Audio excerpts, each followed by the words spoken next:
पश्चिम Asia में जारी महायुद्ध का आज 30वां दिन इसी के साथ हो चला है।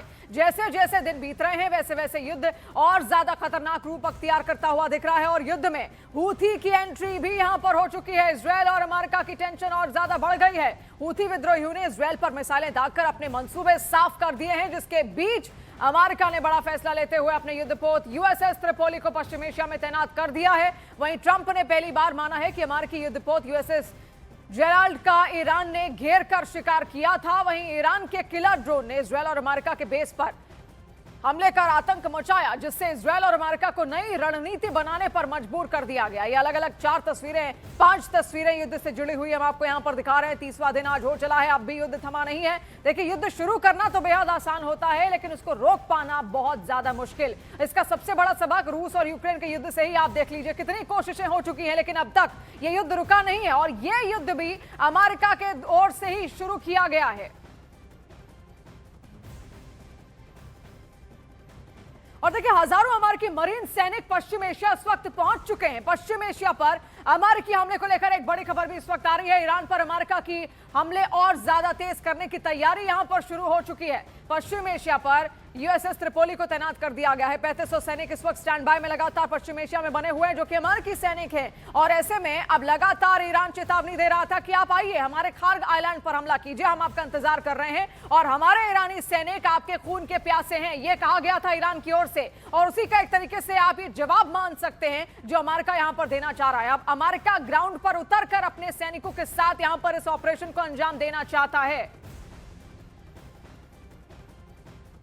और देखिए, पश्चिम एशिया में जमीनी जंग की तैयारी इस वक्त लगातार हो रही है। बड़ी खबर इस वक्त युद्ध क्षेत्र से जो सामने आ रही है, वहां पर 3500 अमेरिकी सैनिकों की बाकायदा तैनाती यहां पर की जा चुकी है और कई हफ्तों तक चलने वाले ग्राउंड ऑपरेशन की यह तैयारी है। ईरान को ट्रंप की चेतावनी के बाद यूएस आर्मी की पूरी तैयारी यहां पर आप देखिए। अब लगातार क्या जमीन पर वाकई उतरेगी अमेरिकी सेना, क्योंकि अभी तो देखिए यूएसएस त्रिपोली में ही उसकी तैनाती है। उसके बाद यूएसएस त्रिपोली को तैनाती देखिए कई सारे ऐसे ही अड्डों पर किया जाता है जो कि समुद्री छोर से जुड़े होते हैं और ऐसे में खार्ग आइलैंड पर जा सकते हैं। इसके अलावा स्ट्रेट ऑफ हॉर्मुज से सटे हुए जो ईरान के कई सारे क्षेत्र हैं, वहां पर यूएसएस त्रिपोली से जवान उतर सकते हैं। तो सवाल यही है, उतरने के बाद ये युद्ध और कितना खतरनाक होगा। और इस बीच अमेरिका के उपराष्ट्रपति जेडी वैंस का एक बयान भी सामने आया। वैंस का एक कहना है कि ईरान में युद्ध के सभी लक्ष्य हासिल कर लिए गए हैं। वैंस के मुताबिक कुछ देर और युद्ध जारी रखना जरूरी है। वैंस के मुताबिक ईरान 2 साल तक सिर ना उठा सके, इसके लिए जंग जारी रखना जरूरी है। तो जेडी वैंस का बयान है, जो कि अमेरिका के उपराष्ट्रपति यहां पर हैं, लेकिन बयानों में आपको काफी ज्यादा बदलती हुई यहां पर तमाम सारी बातें लगातार नजर आएंगी। Accomplished the gross majority of our military objectives. I think you can make a good argument we've accomplished all of our military objectives. The president's going to keep at it for a little while longer to ensure that once we leave, we don't have to do this again for a very, very long time. That was fundamentally the president's goal. He said, look, this country, they're threatening us in all these ways. They're still trying to build a nuclear weapon. We need to neuter them for a very, very long time. तो America के जितने भी उच्च अधिकारी हैं, नेता हैं, उनके बयान आप धीरे धीरे आप बदलते हुए यहां पर देख रहे हैं। लेकिन इस बीच एक और दावा जो निकलकर सामने आ रहा है वो है यूएसएस त्रिपोली को लेकर, जिसकी तैनाती अमेरिका कर चुका है। जंग की दशा और दिशा इससे बदल सकती है, क्योंकि ये सिर्फ एक युद्धपोत नहीं बल्कि एक चलता फिरता आर्मी बेस है। अब इसके बारे में आप जानिए कि ये कितना खतरनाक हो सकता है। देखिए, ईरान के तल्ख तेवरों और ऑयल सप्लाई पर उसके पड़ते असर के बाद यूएसएस त्रिपोली को पश्चिम एशिया में तैनात किया गया है। यूएसएस त्रिपोली के साथ करीब 3500 यानी कि 3500 मरीन कमांडो मौजूद हैं, जो किसी भी तरह के ऑपरेशन को आसानी से अंजाम दे सकते हैं। यूएसएस त्रिपोली अमेरिका का एक एम्फीबियस असॉल्ट युद्धपोत है। इसमें F-35B stealth fighter jet operate करने की क्षमता है, यानी जरूरत पड़ने पर एयरक्राफ्ट कैरियर में वो बदल भी सकता है। इसकी सबसे बड़ी ताकत यह है कि ये सैनिक, हेलीकॉप्टर और हथियार सभी को एक साथ लेकर चलता है और समुद्र से सीधे किसी भी तट पर अपने सैनिक उतार सकता है। इसकी पूरी ताकत यहां पर आपने देखी। इसके अलावा जब जेरल्ड और लिंकन जैसी ताकतें पहले से ही अमेरिका के पास मौजूद हैं, तो आखिर इसकी जरूरत पड़ी क्यों? ये भी एक सवाल यहां पर लगातार खड़ा हो रहा है। इसको समझने के लिए भी आप तीनों की ताकतें जाननी आपके लिए बेहद जरूरी है। अब तीनों को यहां पर आप समझिए। तीनों जहाज के बारे में विस्तार से आपको बताते हैं, जहां पर यूएसएस जेरल्ड आर फोर्ड एक आधुनिक एयरक्राफ्ट कैरियर है, जबकि यूएसएस अब्राहम लिंकन भी इसी की तरह निमित्ज क्लास एयरक्राफ्ट कैरियर है। लेकिन यूएसएस त्रिपोली इनसे अलग एक एम्फीबियस असॉल्ट शिप है।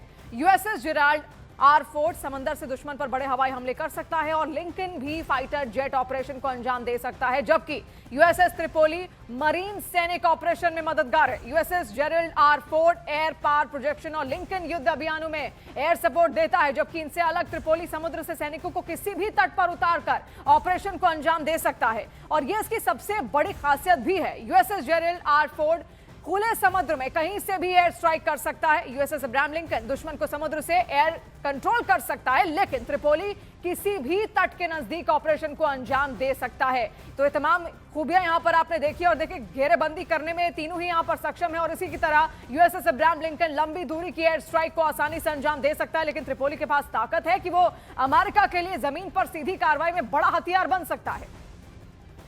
और देखिए इराक पर अमेरिका का घातक हमला भी देखने को मिला, जहां पर मोसुल के अल रशीदिया इलाके में हमला कर अमेरिका ने मोसुल पर मिसाइल दागी है। मोसुल इलाका इराक का और वहां पर अमेरिका का एक घातक हमला देखने को मिला है। मोसुल के अल रशीदिया इलाके में हमला यहां पर हुआ है और ऐसा हो सकता है कि जो छोटे मिलिशिया ग्रुप हैं जो लगातार ईरान को समर्थन दे रहे हैं और वहां पर अमेरिकी मिलिट्री बेसिस को नुकसान पहुंचा रहे हैं, उनके अड्डों पर ये टारगेट यहां पर किया हो। हालांकि खुलकर कोई डिटेल्स इसको लेकर सामने नहीं आई है, क्योंकि इराक भी अमेरिका का समर्थक रहा है, क्योंकि कई सारे इराक में अमेरिकी एयर बेसिस मौजूद हैं जिनको टारगेट ईरान ने भी किया। इसके अलावा ईरान के समर्थन वाले कई सारे जो गुट हैं वो इराक में भी मौजूद है, छोटे छोटे मिलिशिया ग्रुप जिनको फंडिंग ईरान लगातार करता आ रहा है और उनको यहां पर उकसाया गया है ईरान की ओर से। और उसके बाद कई हमले हमने देखे भी किस तरीके से वहां के छोटे छोटे इलाकों में किए गए हैं उन मिलिशिया ग्रुप्स की ओर से, और उन्हीं पर यह हमला अमेरिका का।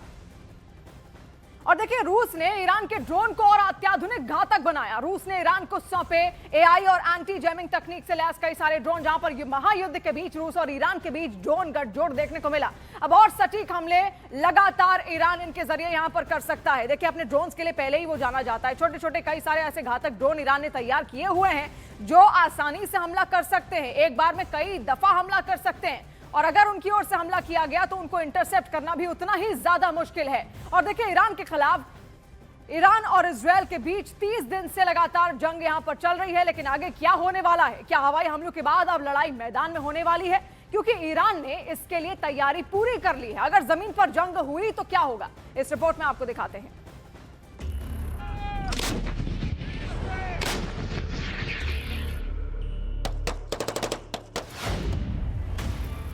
अगर जमीन पर जंग हुई तो कैसे निपटेगा ईरान?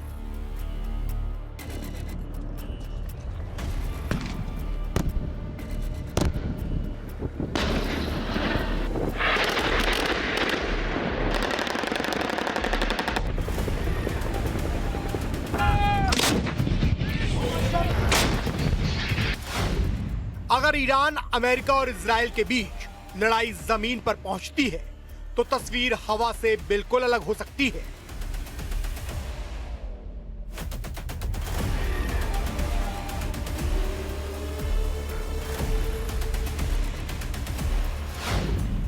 अभी तक लड़ाई ज्यादातर एयर स्ट्राइक, मिसाइल्स और ड्रोन तक सीमित रही है, लेकिन अब ग्राउंड ऑपरेशन की बात हो रही है। सवाल यह है कि अगर जमीन पर आमना सामना हुआ तो ईरान की स्ट्रेटजी क्या होगी?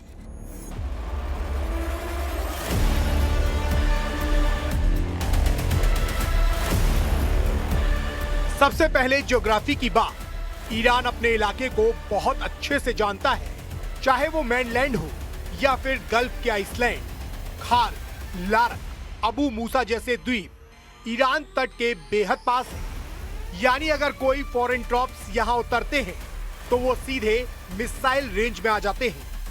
ईरान पहाड़ियों और कोस्टल एरिया से रॉकेट, आर्टिलरी और ड्रोन इस्तेमाल कर सकता है।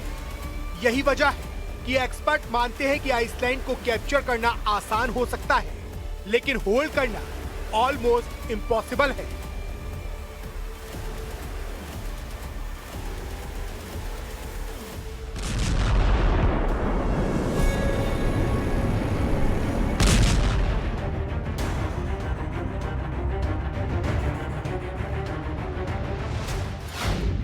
दूसरी बड़ी बात है प्रिपरेशन। रिपोर्ट्स के मुताबिक ईरान ने हाल के हफ्तों में खार्ग द्वीप पर extra tops, air defence system और अंडरग्राउंड फैसिलिटीज एक्टिव की हैं।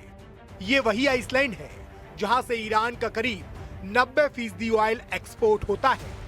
ईरानी सेना ने सरप्राइज अटैक के लिए पूरी प्लानिंग कर रखी है। मतलब साफ है, अगर कोई उतरेगा तो वेलकम नहीं, प्रतिरोध होगा।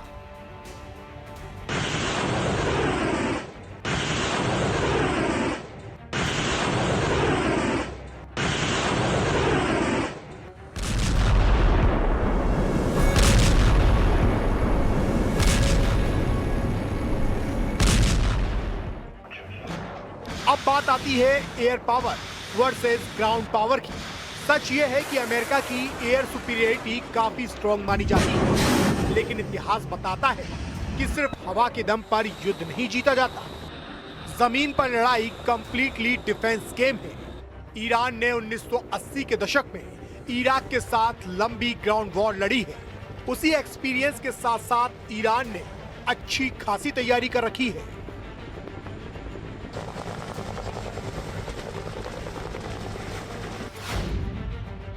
एक और बड़ा फैक्टर है पब्लिक सेंटीमेंट। ईरान की आबादी 90 मिलियन से ज्यादा है। माना जाता है कि अमेरिका और इजराइल के खिलाफ दशकों से बनी नाराजगी की वजह से ग्राउंड अटैक हुआ तो बड़ी संख्या में वॉलंटियर्स सेना के साथ जुड़ सकते हैं। ठीक वैसा ही जैसा इराक युद्ध के वक्त हुआ था, जब हजारों लोग फ्रंट पर चले गए थे।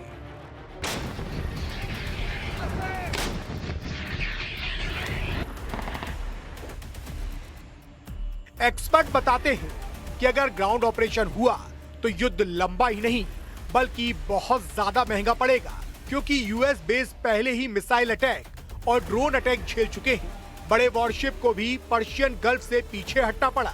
ऐसे में सोचिए, जब सैनिक जमीन पर होंगे तो उन पर ड्रोन अटैक करना और इंडिविजुअल निशाना बनाना कितना आसान होगा। मतलब साफ है, ईरान के खिलाफ ग्राउंड वॉर कोई शॉर्ट ऑपरेशन नहीं, बल्कि एक्सपर्ट मानते हैं इससे कैजुअलिटीज बढ़ेगी, एनर्जी प्राइस ऊपर जाएगी और ग्लोबल इकोनॉमी पर इसका दबाव आएगा। यही वजह है कि डिफेंस एक्सपर्ट मानते हैं कि ग्राउंड अटैक से सॉल्यूशन नहीं बल्कि प्रॉब्लम और ज्यादा डीप होगी। अब देखने वाली बात यह है कि आने वाले दिनों में फैसला डिप्लोमेसी से होगा या फिर बैटलफील्ड से।